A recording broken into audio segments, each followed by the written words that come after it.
And I have another, there was a story also about a little boy that when the earthquake happened, he was in the rubble and a missionary family adopted that boy and he was on the missionary base. And would you like to tell a little about that, Audrey, and what you remember about him? Yes. His name, I don't know, I think it was just this awesome story when we first got there. We met a couple that had been living on the base, helped run it, and they fed us right away, and this woman was there holding a little boy named Jasminder. They called him Jazz. And the very first thing we, got to experience while I was there was this awesome story of how he was rescued. And what happened was he was in Port-au-Prince with the earthquake, and his entire family was killed in the earthquake, and another man in the same building that was like attached to their families was escaping, and he was wounded, but he was making it out of the rubble, and he heard this baby crying, and then the baby, he went and got the baby, and there were a bunch of cars in the streets that were porting people over to St. Mark, where there wasn't as much rubble, where they could actually probably find food and just be in a more safer area. And this man got on the truck with the baby, with Jasminder, and a woman also on the truck says to him, "Is this your child?" And he said, "No, I just found him. His family was gone or dead." And she goes, "Well, I believe him to be my nephew. Do you mind if I take him? His name is Jasminder." And he said, "Well, no." And he had no reason not to believe her because, she had nothing to offer this child. She just knew that they were relatives. She couldn't help him. So she took him knowing that they were the only two relatives left of their entire family. She had lost everyone. This was the only thing she had left. And as on their trip continues to St. Mark, another woman said, "Well, what are you going to do with this child?" And she said, "I don't know. I'm going to try to find work and feed him and raise him." And she said, "I heard about a woman, a white woman in St. Mark. She will feed you. You must find her." And so, sure enough, this woman got there, and not too long after she arrived in St. Mark, she ran into a shelter where they were handing out medicine and a little bit of first aid and here and that and that. And she walked into the shelter, and the first woman to walk up to her was a white woman, and she looked looked her in the eye and said, "Have you eaten lately?"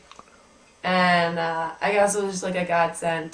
The woman said, "I knew then that I was in the right place." And this woman's name was Audrey, and she actually ended up nurturing this child back to health. He was very ill, very malnourished. He might have been there for several days before this gentleman found him. We don't know, but he needed a lot of attention. And once he was back to health, the woman was going to take him back to her tent and raise him, but she wouldn't be able to feed him throughout the day. He was a little infant. So Audrey volunteered to do that, and over time she just built this awesome bond with this child that this woman couldn't, help this child as much as she wanted to. So in the end, this family was able to adopt Jasminder, and now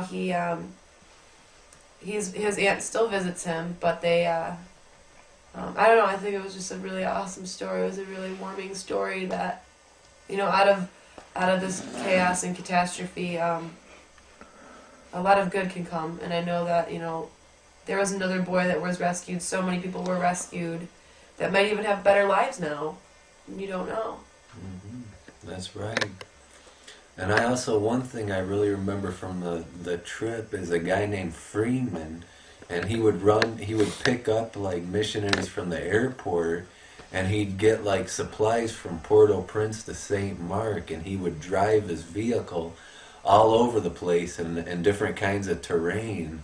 And I remember one time I went with him in particular, it was so sunny out that my eyes were actually burning because I was not used to the sun. And I ended up having to put on some sunglasses, and I really seen how he lives, and he really lives a real exciting life, helping people, and I was really impressed by him.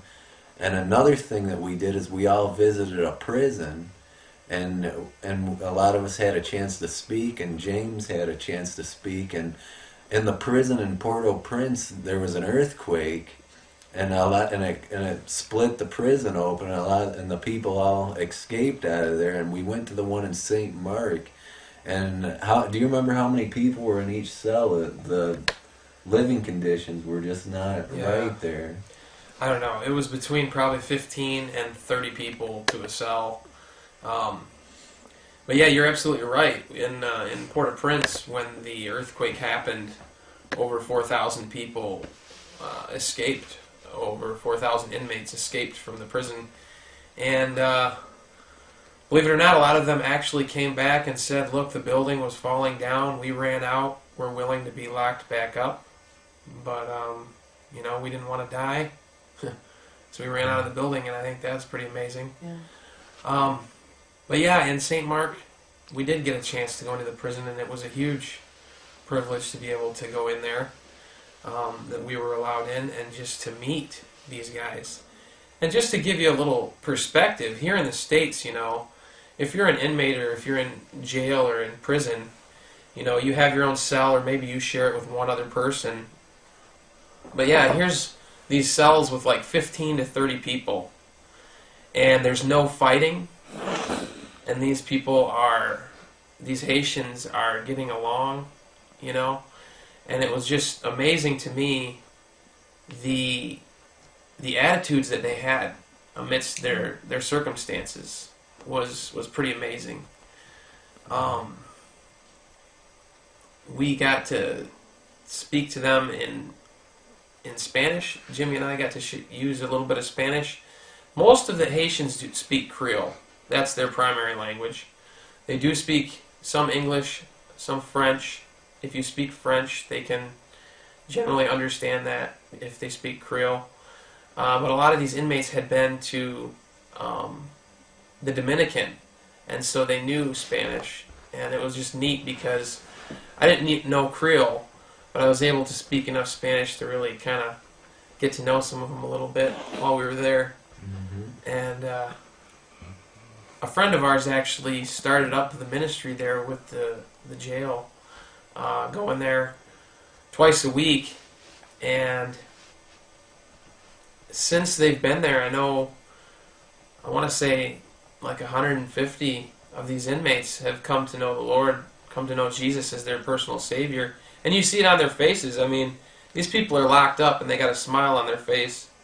They're not downcast. They're just like, I don't know. I can't imagine being in that circumstance and still having the attitude that they had. It was just amazing. Let alone keeping it together, And one thing I saw about those cells, it was so crowded that each of those inmates in those cells couldn't even lay down, because take a regular size room of a house and then pack 30 people in there. And I've never really seen that propagated to the other nations of the world, really how bad that prison system is there. And they don't even have the right to a trial, and a lot of the stuff that we have in the United States. And I have one final question that I'd like to ask both of you. Haiti right now is probably in a crossroads. That'd be a good word to describe the present situation. How would you think that is so? Either of you could answer this question if you'd like.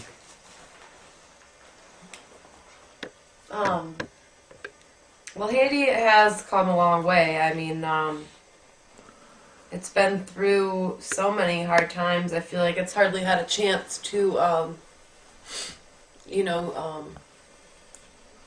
prosper in many ways. And it's a really sad and tragic thing. And, but one of the things that we noticed, is that there is hope in generations, that the young children are willing to learn and, just change their views and become, more, follow what God has given them the opportunities to do. When we come and we try to help them, and they're willing to learn and understand, and they want to spend time with you. And I know a lot of the older generations are, they're more set in their ways, kind of, in any country. But there's just so much hope. There's so many different relief efforts going on. There's so many different mission fields out there trying to help and building schools and helping educate them. And there's just so much opportunity there. I mean, this is, a ground that's barely been walked on. These people have so much potential. They're willing to work. They're smart. They're bright. And I just really think that this is the time that they can look away from their past and start anew. And I was really happy to be able to be a part of it. We finished a school while we were there that had been had been in the building process for 5 years. Mm-hmm. So after we left, I think school started a week or two after we left. And that was just a really awesome feeling to know, these kids will be able to have some type of school and social, interaction with, we actually be able to meet, instead of just being out in the streets and playing, which is fun. They'll be able to do some other things and have supplies, and we were able to deliver supplies. And I think that the world as a whole, a lot of people out there do see the good in Haiti and how it does need a little help and maybe a little push, and I do think that people are really coming around to help. Yeah. Yeah, I think you're right, Jim. It is a crossroads for them. And what Audrey said as well, with this generation, just speaking of the belief systems in Haiti, I know this generation of young people in Haiti, the Haitians, they don't have the respect for voodoo that their older generations, their parents and grandparents had. And it's a good thing because, voodoo is the premise of it is based on a lot of blame shifting. And a lot of the kids and a lot of the young generation, they're kind of like, you know what, we're done with this. We don't need this. And if you look at it in terms of a lot has been said about their nation and this being the judgment of God, and as far as the earthquake and hurricanes or whatnot, I don't believe that. I believe that when you open yourself up to the enemy, whether it's just telling a lie or whatever, there's going to be consequences sooner or later to your actions. And it's not God that God didn't come to steal, kill, and destroy. He came that we may have life and have it to the fullest. And we're excited for the destiny that Haiti has, and for those that we got to meet personally. Mm-hmm. And I remember one thing too is seeing the generation growing up. There was an urge to really want to pray for those younger kids that they would have a good destiny. They're who God created them to be and what God created them to do in this life, that they would have hope and that they would have peace. And I know that's something we all want for the next generation coming up, and we know that it's going in that direction, and there is potential and hope.